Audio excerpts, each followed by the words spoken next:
A young man traveled with his wife to have village for a new Yam Festival. He didn't know it was a journey of no return. This is true life story about the new Yam Festival, the wicked uncle. Make sure you watch this story to the end. You will learn a lot from it.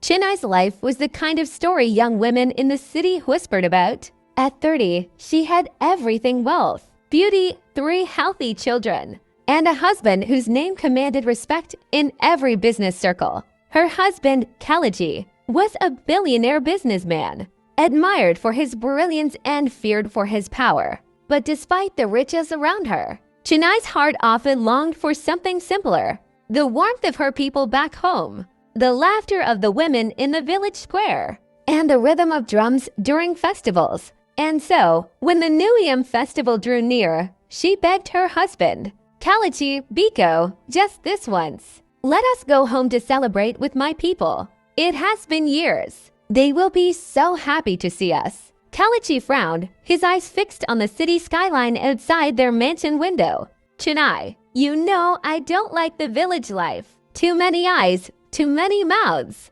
And besides, business cannot wait. Chineye moved closer, her soft hands resting on his shoulder. Business will always be there, but family, culture, these things cannot wait. Do this for me. Do it for the children. Chineye sighed deeply, staring at her pleading eyes. In that moment, he remembered why he loved her. Against his better judgment, he nodded. Fine, we will go. The journey back home was filled with excitement. The children chattered endlessly, pointing at every tree, every stream, every passing motorbike. And when they finally drove into the village, the sound of ululations and drum beats filled the air. Neighbors rushed out, dancing and clapping. Chineye was welcomed like a queen returning to her throne. But not everyone was happy. In the shadows of the celebration, Chineye's uncle, Anayo, stood silently. His face carried a smile, but his heart carried venom. His own children struggled in the city, no jobs, no future. Yet here was his sister's daughter, living in wealth he could only dream of. Jealousy gnawed at his soul. Why should her husband prosper while my children suffer? He muttered to himself, his eyes fixed on Chineye. No, it cannot continue.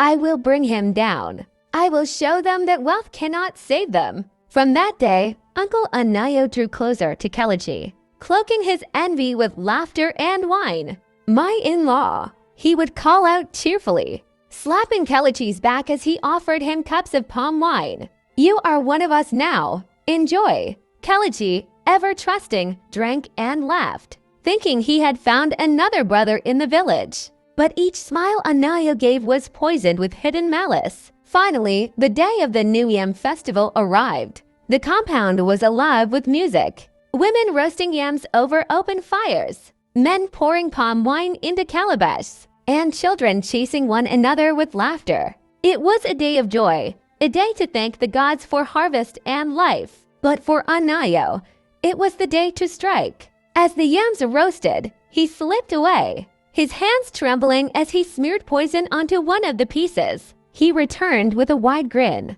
serving it with his own hands. Eat, my in-law, he said warmly, though his eyes glimmered with wickedness. Taste the sweetness of our land. Chineye laughed, unaware of the danger. Chineye clapped her hands joyfully as her husband reached out for the yam. And in that moment, under the cheerful sun and the sound of drums, the fate of the family began to change forever. Chineye lifted the piece of roasted yam to his mouth, dipped it into the spicy red palm oil sauce, and chewed with a smile. He said, nodding, "This truly tastes like home." Chineye's face brightened. The children clapped and laughed, excited to see their father enjoying the festival food. Around them, the villagers cheered, singing praises for the wealthy man who had returned to his roots. But within minutes, the joy began to fade.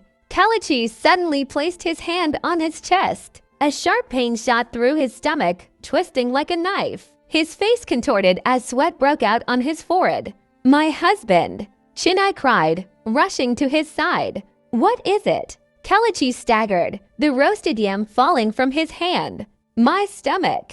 It burns. He gasped, collapsing onto the ground. Panic spread like wildfire. The music stopped. The drums went silent. Villagers gathered quickly, whispering among themselves. "Is it a spiritual attack?" Someone muttered. No, it must be the wine." Another said, "But he only ate yam just now." A woman shouted, pointing to the fallen piece. Chineye held her husband's head on her lap, tears streaming down her face. "Somebody help! Please, help me!" Anayo pushed his way through the crowd, his face painted with false worrying. "Quick, take him inside. We must find the Dibia native doctor immediately," he shouted, hiding the evil satisfaction in his eyes. As men lifted Kalachi into the house, Chineye's heart trembled. Something told her this was no ordinary sickness. She remembered the way her uncle had pressed the yam into Kalachi's hands. His too wide smile, his insistent words, "Taste the sweetness of our land." That night, while the festival drums should have been echoing through the village, silence filled the air. Inside the room, Kalachi lay weak and sweating, struggling to breathe. The children cried in the corner, clinging to their mother. Chineye knelt by his side, whispering through her sobs, "God, please don't take him from me." Not like this. But somewhere in the shadows outside the house, Anayo smiled to himself. His plan had only just begun. The night dragged on, each minute heavier than the last. Chineye clung to Kalachi's hand, whispering his name over and over, praying for a miracle. But by dawn, his grip loosened, his breathing stilled, and his chest no longer rose. "Kalachi, no, please." Chineye's will pierced the silence of the village. She shook him, slapped his face gently, begged him to wake up, but his eyes remained closed forever. Her 3 children huddled together, crying uncontrollably. The villagers gathered outside the compound, their voices low, their faces drawn in sorrow. To them, it was a tragedy a powerful man cut down in his prime, leaving behind a young wife and children. Uncle Anayo stood among them, his wrapper tied carelessly around his waist, his face painted with false grief. He shook his head slowly. "Chai, it is the will of the gods," he murmured, sighing deeply. Death does not knock before entering. No one suspected him. His act was perfect. He wept louder than everyone else, even beating his chest and saying, "Ah, my in-law, why now? Why leave us so soon?" But in his heart, he rejoiced. His plan had worked flawlessly. For Chineye, the world crumbled. When word of Kalachi's death reached the city, chaos followed. His companies, once pillars of wealth and influence, began to collapse. Business partners pulled away, contracts were canceled, and trusted workers betrayed her. It was as if her husband's death unlocked a floodgate of misfortune. She thought of returning to the city with her children, but fear and shame held her back. Without Kalachi's protection, the city that once bowed to her now turned its back. So she remained in the village, a shadow of the woman she once was. From the mansion in the city to a small mud house her uncle gave her, Chineye's life became a daily struggle. She farmed, she wept, and she tried to shield her children from hunger. At night, when the compound was quiet, she would sit alone under the moonlight, staring into the sky. "My husband," she whispered through tears, "they took you from me. They destroyed everything. But I will endure for our children." And from the darkness nearby, Anayo often watched with a secret smile, pretending to be the caring uncle while inside. He counted himself victorious. But destiny, though slow, never forgets. The seasons passed, and a full year crawled by since Kalachi's death. For Chineye, every day was heavier than the last. Once she had stepped out of sleek cars in the city, her clothes shining, her beauty admired. Now her wrapper was faded, her slippers torn, and her once soft hands had grown rough from farm work. Each morning, she carried her hoe across her shoulder, leading her children to the farm. They tilled the hard ground under the scorching sun,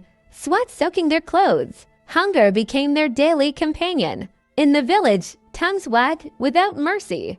"Is this not Chineye, the billionaire's wife?" Women whispered, shading their eyes as they watched her pass. "Eh, hey, where is all the wealth now?" Money has wings, it has flown. Her children cannot even eat well again. Chai, life has humbled her. Laughter followed her wherever she went. The same people who had danced and eaten freely when Kalachi was alive now mocked her openly. Even her uncle, Anayo, who caused her pain, pretended to sympathize. And do, my daughter, he would say loudly in the marketplace, God gives and God takes. We cannot question him, yet when he turned away he smirked, pleased at how low she had fallen. Cheneye's children suffered most. They no longer wore fine clothes. Instead, they dressed in patched rags at school. Other children mocked them. See the rich man's children. They can't even buy exercise books one afternoon. Chineye returned from the farm, her feet bleeding from thorns. As she set down the firewood she had carried on her head, her eldest son asked quietly, Mama, when will things be better again? Tears filled her eyes. She hugged him tightly, her voice trembling. Soon, my child, soon God sees us. He will not forget us forever. But deep inside, she was breaking everywhere she turned. There was rejection, mockery, and endless suffering. The woman who once shone like a queen had become a symbol of shame, and the village watched her fall with cruel satisfaction. The burden of poverty weighed heavily on Chineye. For a whole year, she had struggled in the village, working from dawn to dusk in the farm, enduring mockery and watching her children suffer. Finally, she made a painful decision. One night, after cooking the last handful of gari for her children, she sat before her mother with tears in her eyes. Mama, I can't keep watching them suffer. I must go back to the city, look for work, and send money home. Please, help me take care of them. Her mother looked at her silently, then nodded slowly. Go. My daughter, you cannot kill yourself here. God will help you. The next week, Chineye left her 3 children behind and boarded a bus to Lagos. She had nothing but a small bag of clothes and a heart full of determination. Lagos was merciless noise, traffic, and endless hustle greeted her. She had nowhere to go except the one friend who had not abandoned her. Ifunanya. Shishi Ifunanya cried as she opened the door of her tiny one-room apartment in Aja. She hugged her tightly. Come in, it is small, but we will manage. Chineye looked around the cramped space with one mattress on the floor and a single kerosene stove in the corner. Her eyes filled with tears. Thank you, Afi. May God bless you. Days turned into weeks as Chineye moved from street to street asking for work. Most doors closed in her face. Some men laughed. Others tried to take advantage of her, but she refused to give up. Finally, her persistence paid off. A mid-sized company hired her as a cleaner. Her job was hard. She scrubbed floors, washed toilets, emptied bins, and dusted offices before sunrise. Each day left her body aching, but each month, she sent her meager salary back home so her mother could feed the children back in the village. Her uncle Anayo began to notice a change. Chineye's children were no longer starving. They returned to school with new exercise books, and sometimes her mother even bought small provisions from the market home. Anayo muttered to himself, suspicion burning in his chest. Where is this money coming from? Is it possible Chineye has found another rich man? But the truth was far from his guess. One Monday morning, the atmosphere at the company shifted. The CEO had returned from a long business trip abroad. His name was Azuka Nwakanemalu, a tall, imposing man in his late 30s. His name alone carried weight, for Azuka meant support is greater than wealth, and indeed, his presence filled any room he entered that morning. Chineye was on her knees in the corridor, scrubbing the marble floor with a rag. The sound of expensive Italian shoes echoed toward her. She looked up briefly and froze. It was him. The CEO. Azuka paused, adjusting his cufflinks as his sharp eyes fell on her. For a moment, time stopped. The woman before him was not just a cleaner.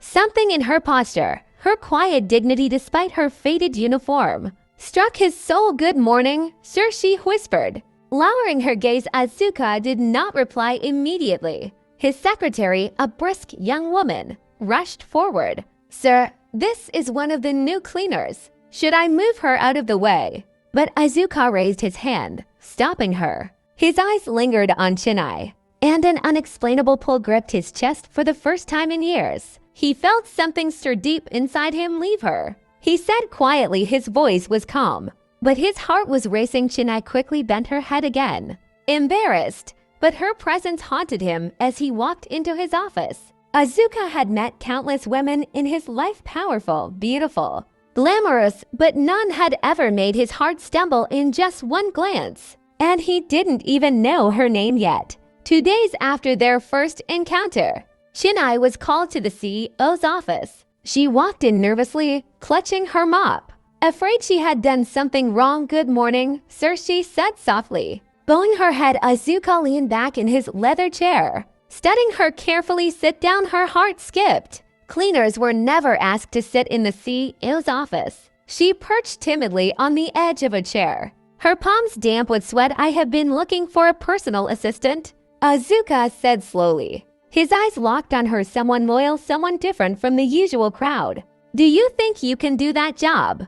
Chineye's mouth fell open. "Me, sir, I'm just a cleaner." A faint smile tugged at his lips. "You're more than that. I can see it in your eyes. So, can you work for me?" Her voice trembled, but she said yes, sir, and that was how her life changed overnight. From that day, Chineye worked closely with Azuka, arranging his files, managing his schedule, traveling with him for meetings. She poured her heart into the work, and slowly, their professional bond grew into something deeper. One evening, after a long day, she surprised him by bringing a bowl of steaming oha soup, rich, fragrant, and cooked with love. "This is from me, sir," she said shyly. "It's Igbo soup. Something from home." Azuka tasted it, closed his eyes, and smiled like a child. "Chineye, this is the best meal I've had in years." He jumped up, laughing and clapping his hands, even dancing around his office playfully. That evening he heard Chineye, "I love you." Her heart pounded. Tears filled her eyes. "But I am a single mother of 3. I have nothing. My past is full of pain." He reached for her hand. "Don't care. Even if you're a mother of 3, does that make you less of a woman? Are the other women not carrying burdens to only hiding them? Chineye, I love you just as you are." Her tears spilled over. For the first time since Kelechi's death, hope bloomed in her heart. Not long after, Azuka took her to meet his mother, a wealthy, elegant woman who lived in a mansion in Ikoyi. When Chineye entered, bowing respectfully, Azuka's mother frowned. "Azuka, this is the woman you want to marry?" A cleaner, a single mother. Azuka's voice was firm. "Yes, Mama, this is the woman I love." His mother shook her head. "No, I cannot accept this. You deserve someone with class. Someone equal to you, not a village widow." Chineye felt her heart breaking, but she stayed silent, her dignity intact. For weeks, the tension continued, but Azuka refused to give up. He stood by Chineye, shielding her from insults, defending her before everyone. Finally, one afternoon, his mother watched Chineye cooking in her kitchen, singing softly as she stirred the pot. She saw the kindness in her eyes, the patience in her heart, and the way she treated Azuka with respect. Slowly, her heart softened. "Come here, my daughter," she said, tears in her eyes. "Forgive me. I see now that you are the right woman for my son. Welcome to this family." Chineye knelt down, sobbing with joy. Soon after, Azuka and Chineye began planning their journey to the village to meet her family, to bless their union, and to start a new chapter. This time, Chineye would not return in shame. She would return in triumph, with love on her side. Laughed too, her cheeks glowing. That was the moment their walls began to fall. Soon, Azuka began taking her out to quiet dinners, walks by the beach, and drives through the city at night. One evening, as the lights of Lagos glittered in the though, Azuka's mother had finally accepted her. Chineye's heart was still unsettled at night. She would lie awake on the small mattress in Ifunanya's room, staring at the ceiling. Memories of Kelechi came rushing back, the laughter, the city life, the day he fell poisoned at the festival. Each time she thought of it, her chest tightened with pain. "How can I love again?" she whispered to herself. "What if it ends in tragedy again? What will people say if I take another man to my family so soon?" When Azuka noticed her sadness, he confronted her gently. One evening as they sat by the beach, The waves crashed softly against the shore and the moon lit her face. Chineye, he said quietly, "You're holding back from me. Tell me why." Her eyes filled with tears. "I don't know if I'm ready. I loved my husband, and I lost him in such a terrible way. My people are already mocking me if I bring another man to them. They will call me names. They will say I moved on too fast." Asuka held her hand firmly. "Listen to me." Her hands flew to her mouth. The pain of her past clashed with the joy of this moment. Her heart screamed with fear and hope all at once. Finally, she whispered, "Yes, yes, I will." Applause broke out from the waiters and diners who had been watching secretly. Asuka slipped the ring on her finger, then pulled her into his arms for the first time since Kalachi's death. Chineye's heart knew peace. This was not the end of her story. It was a new beginning. Her throat, "Chineye," he said, his voice trembling with sincerity. "I know you have suffered. I know you carry scars. But I promise you, if you give me your hand, I will spend the rest of my life protecting you, honoring you, and loving you. Will you marry me?" Tears flowed down her. Asuka invited her to a private dinner at a quiet rooftop restaurant in Victoria Island.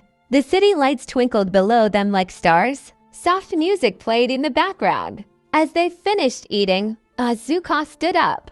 Chineye looked at him curiously until he dropped to one knee. Her breath caught in as words melted something deep inside her. For the first time, she allowed herself to smile. Weeks passed, and their bond grew stronger. Asuka was patient with her fears. Never rushing her, he sent money home to support her children, took her to church, and even encouraged her to enroll in small business courses. Slowly, Chineye began to blossom again, her beauty returning, her laughter echoing once more one evening. Life must go on. You are still young, and you deserve to love again, to laugh again, to live again. If your people truly care for you, they will understand. If they don't, I will stand with you against them all.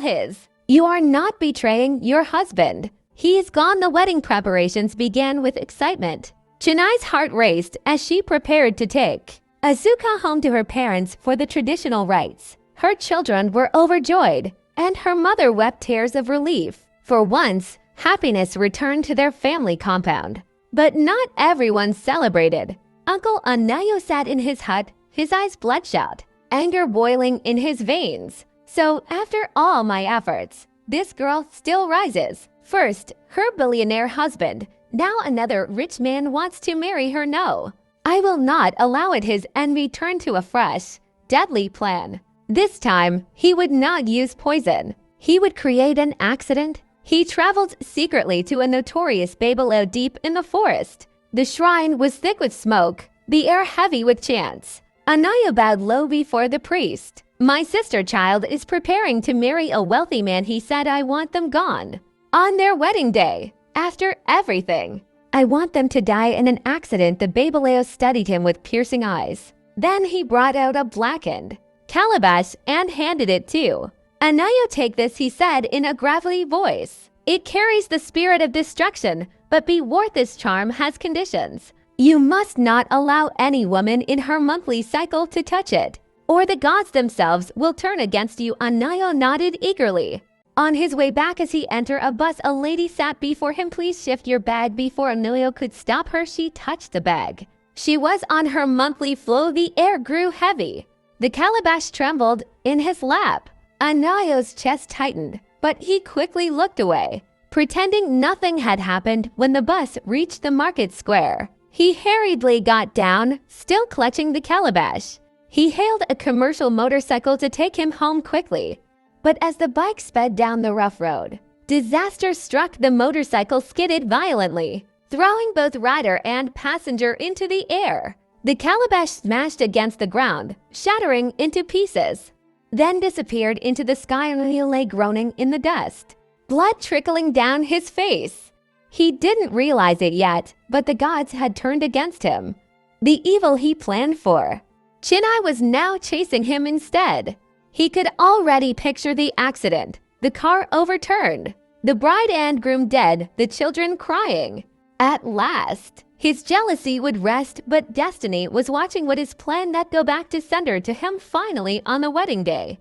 Chineye smiling has her mother dressing her. She didn't know that the one planning evil against her have used his head to carry the evil plan, because the Bible said whosoever that decay the pit shall fall into it. Chineye and Azuka danced into the night surrounded by friends, family, and well-wishers. The children laughed, guests sprayed money, and for the first time in years, Chineye's heart was free. But a few days later, troubling news spread across the village. Uncle Anayo had been admitted to the hospital after a terrible motorcycle accident. His leg had already been cut off, and his condition was worsening. Chineye and Asuka visited briefly after their wedding. When they arrived, Anayo tried to mask his pain. His face was pale, but his words came sharp and fast. And I was coming from my friend's house. He lied. We were preparing to attend your wedding. That's when the accident happened. It is nothing.